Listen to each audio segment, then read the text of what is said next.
Evangelho como escreveu João, capítulo de número 9, faremos a leitura dos versículos de 1 a 7.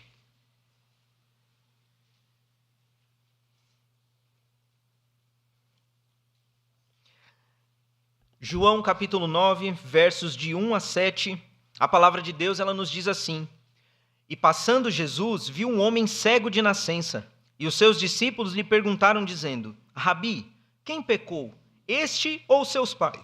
Desculpe, meus irmãos, este ou seus pais, para que nascesse cego? E Jesus respondeu: Nem ele pecou, nem seu pai, nem seus pais, mas foi assim para que se manifestem nele as obras de Deus. Convém que eu faça as obras daquele que me enviou, enquanto é dia. A noite vem, quando ninguém pode trabalhar. Enquanto estou no mundo, sou a luz do mundo. Tendo dito isto, cuspiu na terra e com a saliva fez lodo, e untou com o lodo os olhos do cego, e disse-lhe: Vai, lava-te no tanque de Siloé, que significa o enviado. Foi, pois, e lavou-se e voltou vendo.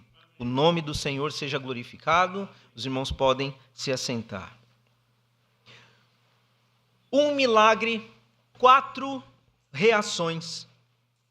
O ministério do Senhor e Salvador Jesus, ele foi permeado por muitos milagres. E nosso Senhor realizava milagres com pelo menos 3 objetivos deles. O primeiro, suprir necessidades humanas. O Senhor Jesus fez cegos como esse enxergarem. O Senhor Jesus fez aleijados, paralíticos, paraplégicos andarem. O Senhor Jesus, ele curou um homem que sofria de algo semelhante a uma paralisia infantil. Era um homem hidrófobo. O Senhor Jesus Cristo curou leprosos. Tudo isso para poder livrar essas pessoas das suas enfermidades. Mas também, uma outra razão pela qual o Senhor Jesus realizava milagres é de ser introduções para sermões espirituais, como, por exemplo, a multiplicação de pães e peixes. Após multiplicar ali os pães, o Senhor Jesus Cristo, vendo a multidão procurando a ele por causa do pão e do peixe, ele vai pregar João capítulo 6, falando que ele é o pão da vida, o pão que desceu dos céus. E ali ele leva uma verdade espiritual a todas aquelas pessoas, e ele fez isso com muitos outros milagres também. E uma terceira razão, o Senhor Jesus Cristo também realizava milagres para apresentar as suas credenciais messiânicas. O profeta Isaías ele já havia dito que o Messias ele faria coisas assim. Acompanhe comigo, por favor. Pode deixar aí a sua Bíblia marcada em João 9, mas vai ali comigo para o livro do profeta Isaías, capítulo de número 35, versículos 5 e 6. Livro do profeta Isaías, capítulo de número 35, versículos 5 e 6. A palavra de Deus diz assim: Então os olhos dos cegos serão abertos, e os ouvidos dos surdos se abrirão. Então os coxos saltarão como cervos, e a língua dos mudos cantará, porque águas arrebentarão no deserto e ribeiros no ermo. Então, a nação de Israel esperava sim um Messias, e o Senhor Jesus realizava milagres para que a nação pudesse perceber que ele era de fato o Messias enviado para ou pela nação de Israel. Mas, meus irmãos, além disso, algo sempre acontece, não importa qual seja a situação, algo sempre acontece. O milagre sempre demonstra uma intervenção divina na vida de alguém. Às vezes, o milagre, ele se manifesta sendo uma intervenção divina na vida daquele que recebeu o milagre. Mas, às vezes, o milagre também se mostra como uma manifestação divina para aqueles que viram o milagre acontecer. Pessoas que estavam próximas e viram o agir de Deus completamente sobrenatural sobre a vida de alguém, e aquilo trouxe um impacto sobre a vida desta pessoa, mesmo que ela não fosse o alvo do milagre do Senhor.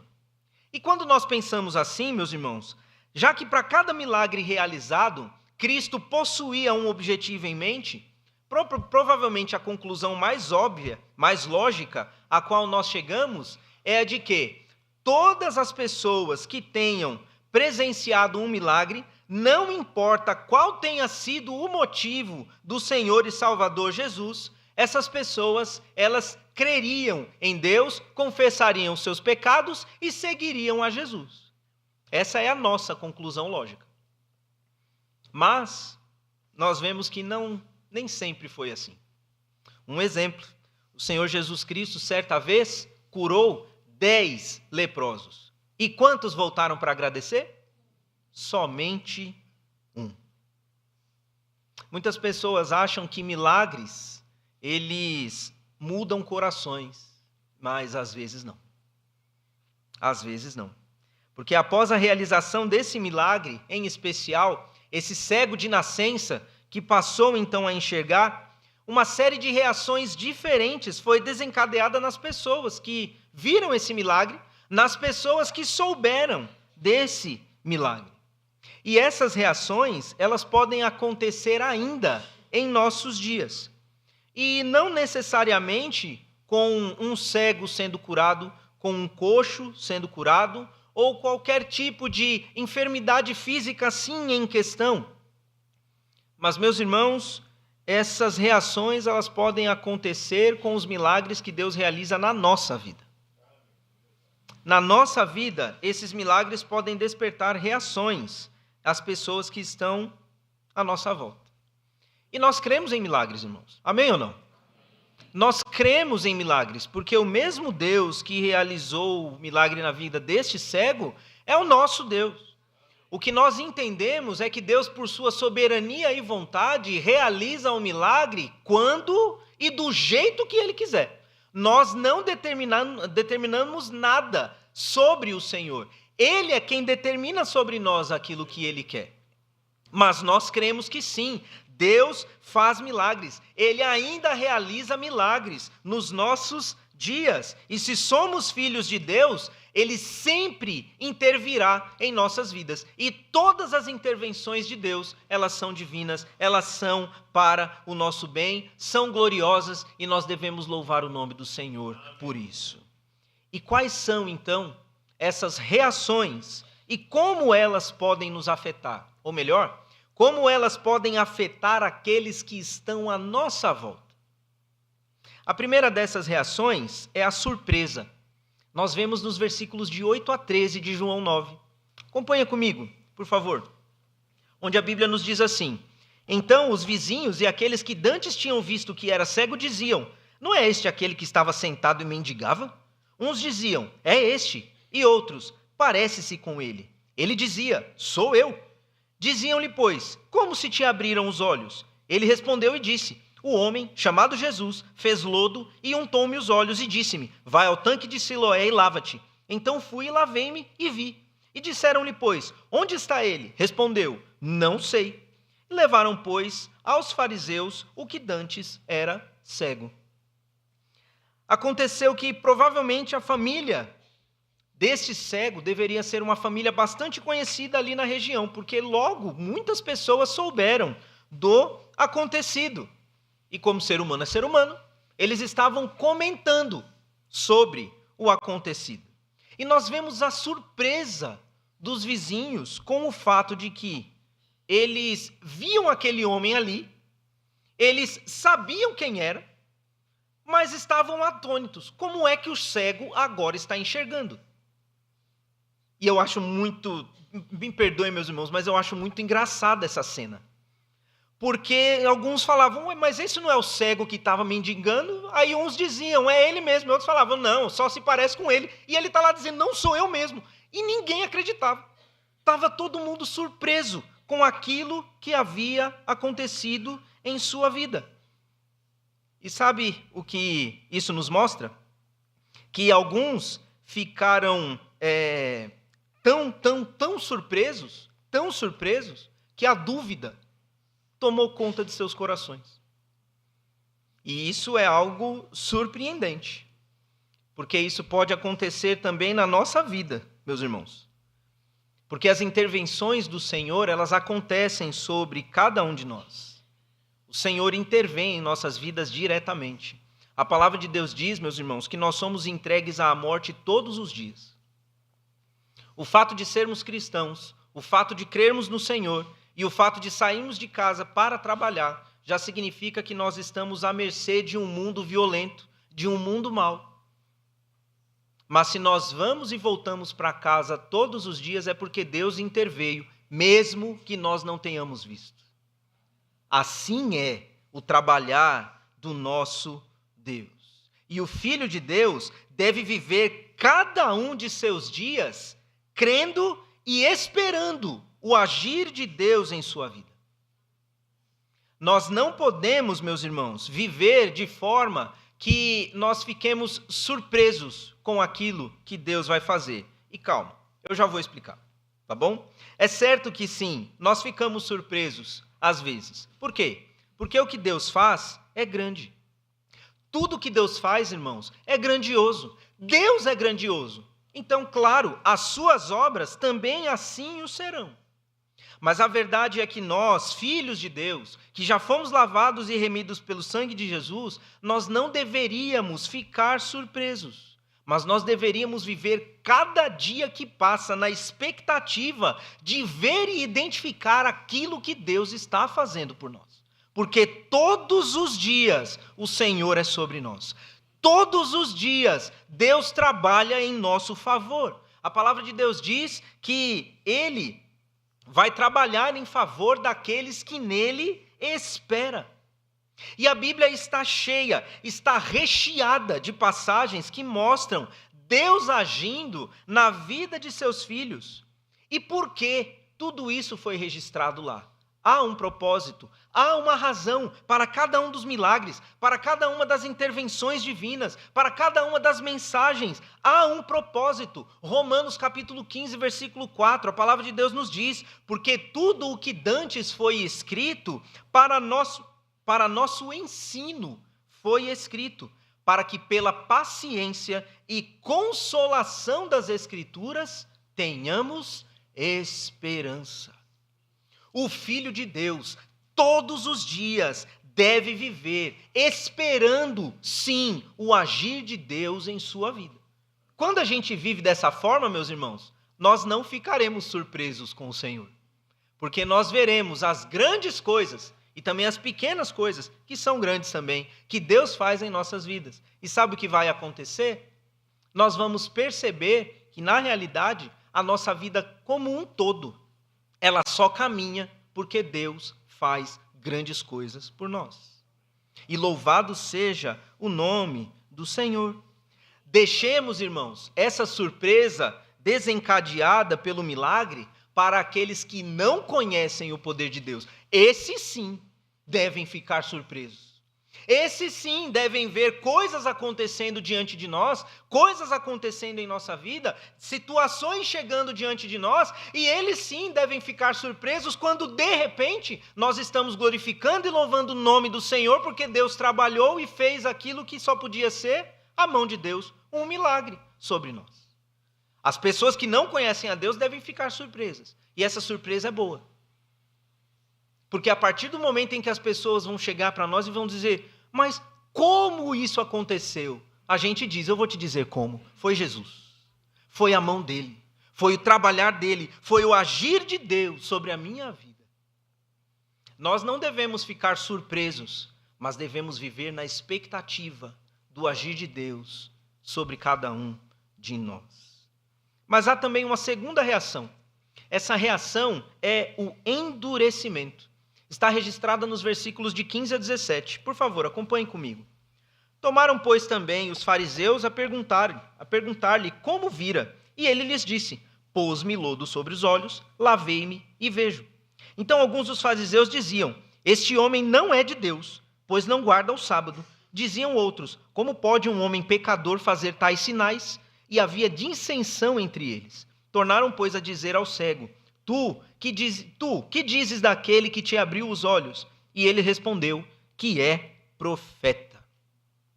após a população ver o cego enxergando, a população o levou até os fariseus. E assim que os fariseus ouviram o que Jesus havia realizado, a façanha tamanha que o Senhor Jesus Cristo havia realizado na vida daquele homem, qual foi a reação dos religiosos? Qual foi a reação dos fariseus? Eles disseram: esse homem não é de Deus. Eles não estavam se referindo ao cego, meus irmãos. Eles estavam se referindo a Jesus Cristo. Não, dessa vez não é amém, não, irmão.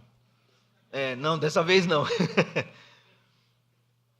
Porque o Senhor realiza aquele grande milagre.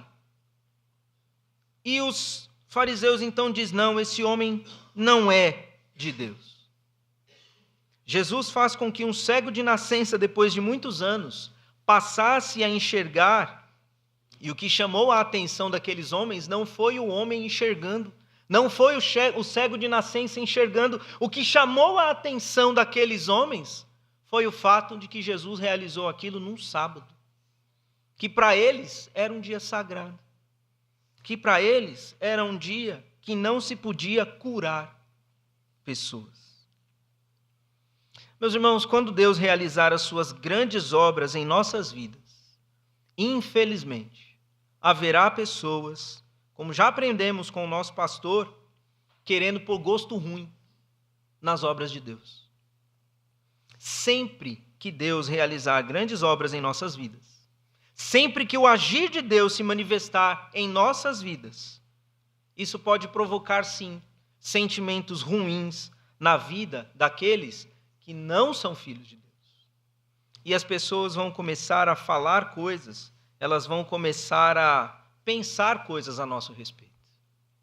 É triste saber, é muito triste saber, e infelizmente eu preciso dizer que infelizmente e de forma inconcebível quando nós pensamos, mas às vezes um irmão em Cristo, aquele que também já foi lavado e remido pelo sangue de Jesus, ele pode pôr gosto ruim nas obras de Deus sobre a nossa vida, só porque aquilo não aconteceu com ele, ou por qualquer outro tipo de razão.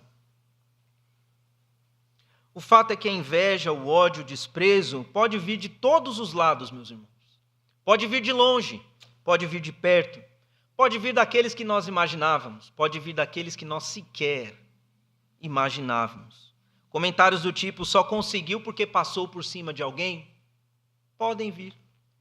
Ou então: se não fosse fulano de tal, jamais teria conseguido tal coisa.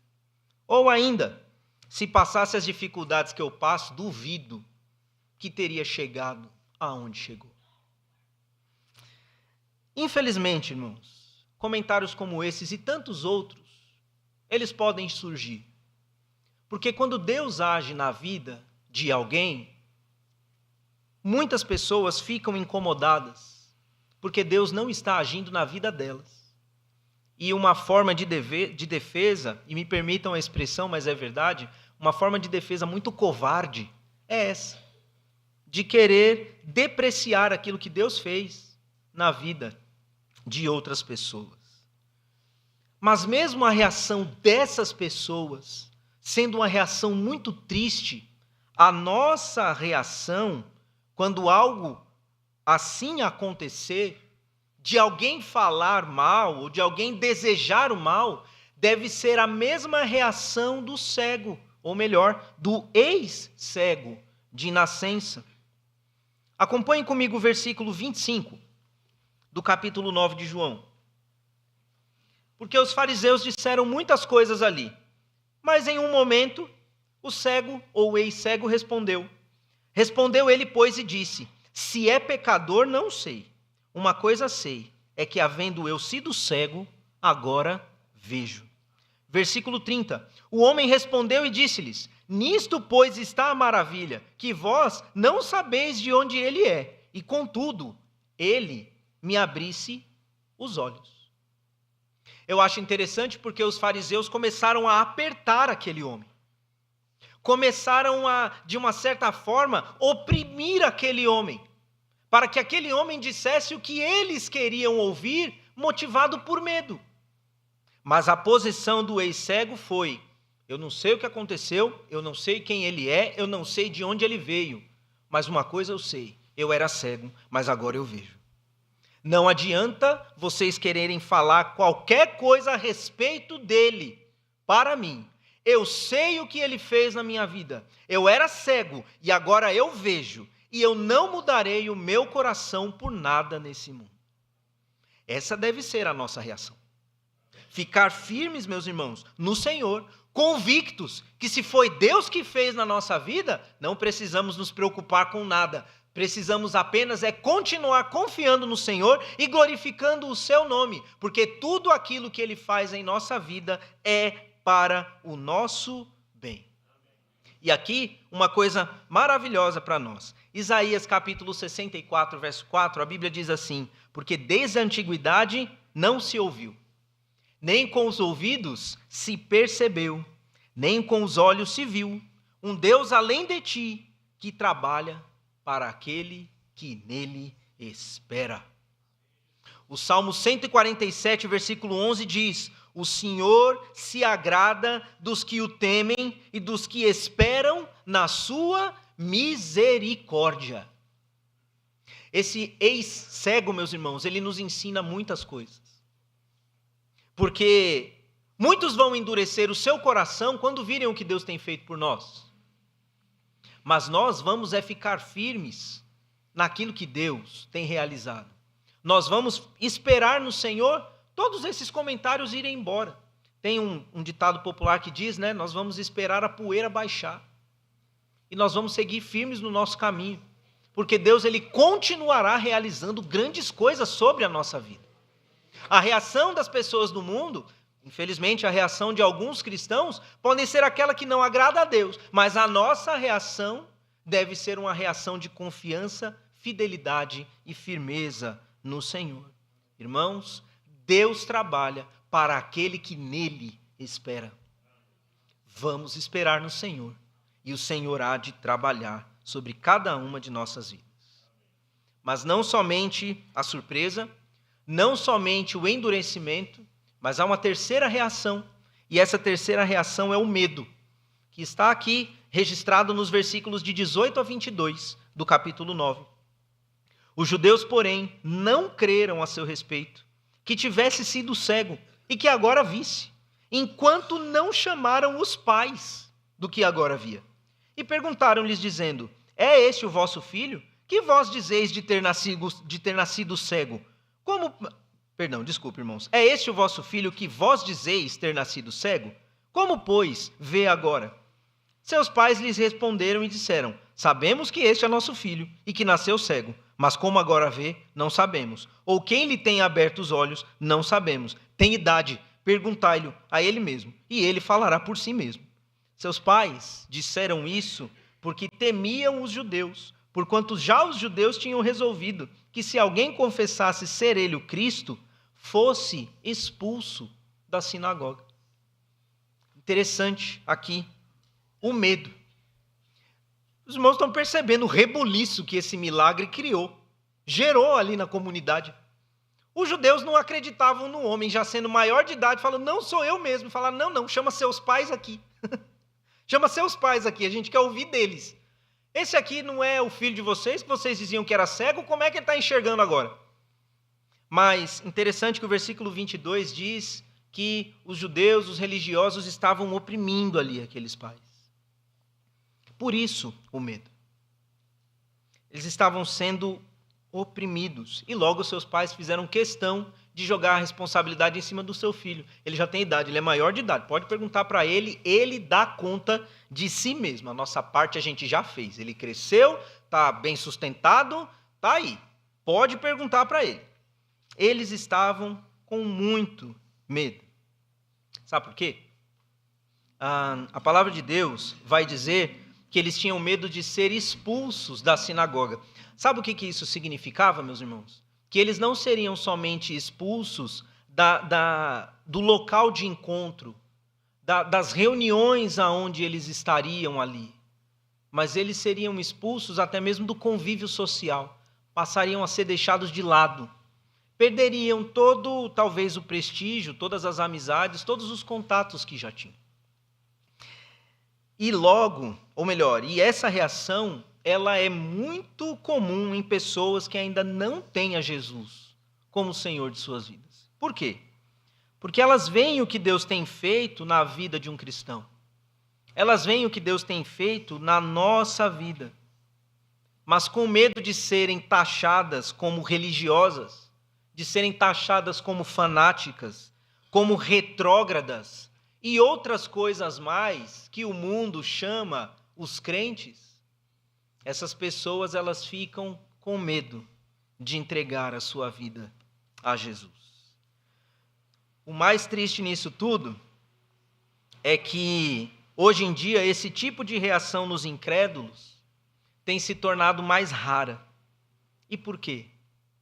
Por que os incrédulos não têm sentido mais tanto medo?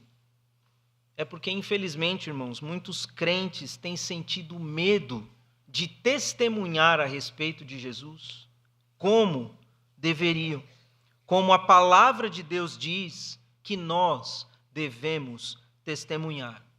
E muitos crentes têm sentido esse medo por não quererem ser taxados de retrógrados, de antiquados, de religiosos, de fanáticos e coisas assim. Dias terríveis esses que nós vivemos, porque infelizmente as trevas em nossos dias têm crescido, e elas têm crescido mais porque parece que a luz tem brilhado menos. Parece que a luz tem brilhado pouco. Parece que o sal tem perdido o sabor. Isso é muito triste, meus irmãos. E a minha oração é para que, em nome de Jesus, essa não seja a nossa realidade. Eu oro para que, em nome de Jesus, aonde quer que nós estejamos passando, as pessoas que estão em trevas tenham seus olhos ofuscados pela luz de Cristo que brilha através de nós. A minha oração é que, para onde quer que nós passemos, as pessoas sintam o bom perfume de Cristo em nós. A minha oração é para que, aonde quer que nós estejamos, nós estejamos dando sabor àquele lugar. Que as pessoas possam falar: puxa, como é bom ficar perto do irmão Davi Mota, como é bom ficar perto do irmão Vataro, como é bom ficar perto do irmão Carlos Vendrame, como é bom ficar perto dessas pessoas. Eles têm alguma coisa diferente. Quando a gente está perto deles, parece que não tem mais problema, parece que a vida fica mais leve, a conversa é melhor, parece que tudo se transforma. Sabe por quê? Porque, em nome de Jesus, a minha oração é para que as pessoas vejam a Jesus em nós. E que nós, como igreja, meus irmãos, estejamos testemunhando de Cristo de forma mais viva e intensa, cada dia que passa mais e mais. Sabemos, sim, que a iniquidade vai se espalhar e que o amor de muitos vai esfriar, mas que nós não façamos parte desse muitos. Se formos do time dos poucos, não tem problema, que sejamos os poucos que vão iluminar mais do que muitos. Que seja assim para a glória do nosso Deus. A nossa reação diante das coisas que o mundo apresenta para nós, a nossa reação diante das coisas que o mundo oferece para nós, não deve nos gerar medo de contrariar o mundo, mas que a nossa reação seja de ousadia, de coragem, para pregar, para viver o evangelho que Deus deseja de cada um de nós. Pessoas podem sentir medo, sim, mas nós não. Porque o espírito que em nós habita é um espírito de coragem, não é um espírito de temor. Portanto, não temamos o homem ou o que o homem possa fazer. Em nome de Jesus, meus irmãos, vamos ficar firmes e viver para Cristo. Os nossos dias estão acabando, Jesus está voltando. Nós cantamos no começo deste culto, eu quero crer que é o desejo do nosso coração, o desejo de cada um dos que aqui estão, que Jesus volte hoje. Se Ele voltar, que Ele nos encontre de pé, firmes, vivendo, servindo para Ele, com todo o nosso coração, com todo o nosso temor, sem medo, mas cheios de alegria e de coragem, enfrentando o mundo que está aí fora. E há uma quarta reação, e essa reação impactou muito a minha vida, porque é a reação do ex-cego. Está nos versículos de 35 a 38. a palavra de Deus nos diz assim: Jesus ouviu que o tinham expulsado e, encontrando-o, disse-lhe: crês tu no Filho de Deus? E ele, o ex-cego, respondeu e disse: quem é ele, Senhor, para que nele creia? E Jesus lhe disse: tu já o tens visto, e é aquele que fala contigo. Ele disse: creio, Senhor, e o adorou. E o adorou. Essa foi uma reação maravilhosa. Aquele cego, ou melhor, aquele homem já não mais cego, quando ele se encontra com Cristo, a primeira reação que ele tem é de dobrar os seus joelhos e adorar àquele que lhe deu a visão. Quando ele começou a enxergar, Jesus não estava próximo dele. Ele havia se deslocado até o tanque de Siloé para se lavar a mando de Jesus. Mas depois de tantas desconfianças, de tantos inquéritos, depois de ser expulso da sinagoga, quando ele finalmente se viu frente a frente com Cristo, a primeira reação que ele tem, ele manifesta diante de Cristo também a sua fé em Jesus, adorando ao Senhor e Salvador. Essa, meus irmãos, é a reação que nós devemos buscar constantemente em nossas vidas. Porque constantemente Jesus realiza milagres em nossas vidas. E, irmãos, às vezes a gente olha para a palavra de Deus e a gente pensa: puxa, Deus poderia mover a montanha para que eu pudesse crer mais.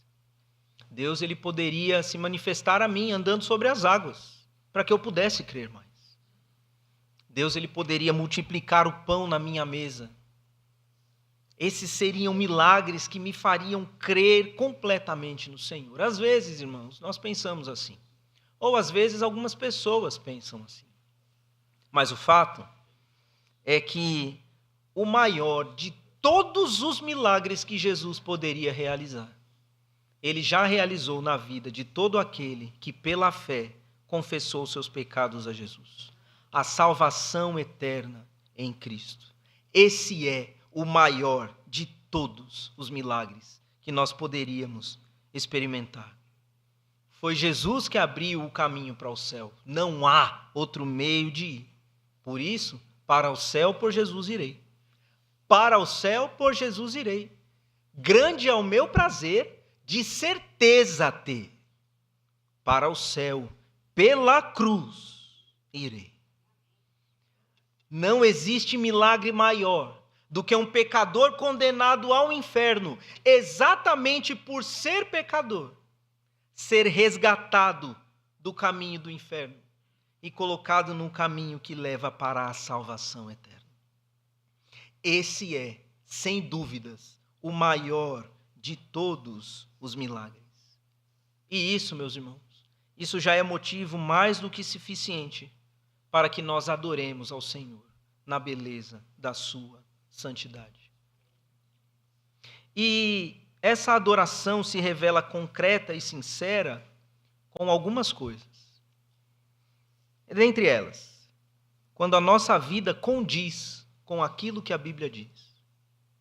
Porque muito se fala hoje sobre louvor e adoração e as pessoas pensam que louvor e adoração é você cantar, é você tocar um instrumento, é você ter esse tipo de habilidade. Não é só isso. Eu peço a Deus que Deus me dê a capacidade. Eu tenho uma mensagem para pregar para os irmãos. Um dia eu sei que Deus vai me permitir. Naquele texto da mulher samaritana, quando a palavra de Deus diz que Deus está à procura dos verdadeiros adoradores. Em nome de Jesus, um dia eu ainda vou pregar sobre esse trecho. Por que não cantar, tocar? Não é só isso que é louvar. Tem tantas outras coisas. Tantas outras coisas. A melhor e maior demonstração de louvor e adoração a Deus, irmãos, é quando a nossa vida ela se encaixa com aquilo que Deus exige de nós. Essa é a maior demonstração de louvor e de adoração. É quando as pessoas olham para nós e veem em nós Jesus. Por quê? Por causa do nosso andar, do nosso proceder. É a maior expressão de louvor e adoração. Há uma outra também, que é quando o nosso prazer está em estar na casa do Senhor. Isso também é adoração. Eu vou separar esse dia para Deus. Não importa o que aconteça. É dia de culto, eu estou na casa do Senhor, com os meus irmãos, louvando, adorando, orando, cantando e ouvindo a palavra desse Deus. Isso também é demonstração de louvor e adoração. Nós estamos priorizando o Senhor em nossas vidas. Temos 6 dias para fazer todas as outras coisas, meus irmãos. Um dia, nós precisamos priorizar esse dia e sempre que possível estar na casa do Senhor. O pastor Ebenezer, irmãos, ele sempre fala sobre isso e eu sou testemunha ocular nas visitas que já fizemos juntos. Irmãos que queriam estar aqui, irmãos que choram. Mas, irmãos, não são lágrimas de crocodilo, não. São irmãos que choram verdadeiramente a tristeza profunda em seus corações por não poderem estar na casa de Deus. Se nós podemos estar, vamos valorizar isso, irmãos. Vamos nos fazer presentes na casa do Senhor. E para finalizarmos, também é demonstração de amor sincera ao Senhor quando reconhecemos que tudo que temos, tudo que somos e tudo que viermos a ser, vem de Deus, o nosso Pai. Quando nós nos humilhamos para entender que nossa vida só é o que é porque Deus tem nos abençoado, isso nos faz verdadeiros adoradores diante do Senhor. E nós podemos concluir que esse milagre mostra que muitas coisas podem acontecer na vida dos outros que estão à nossa volta, vendo o Senhor agir em nós.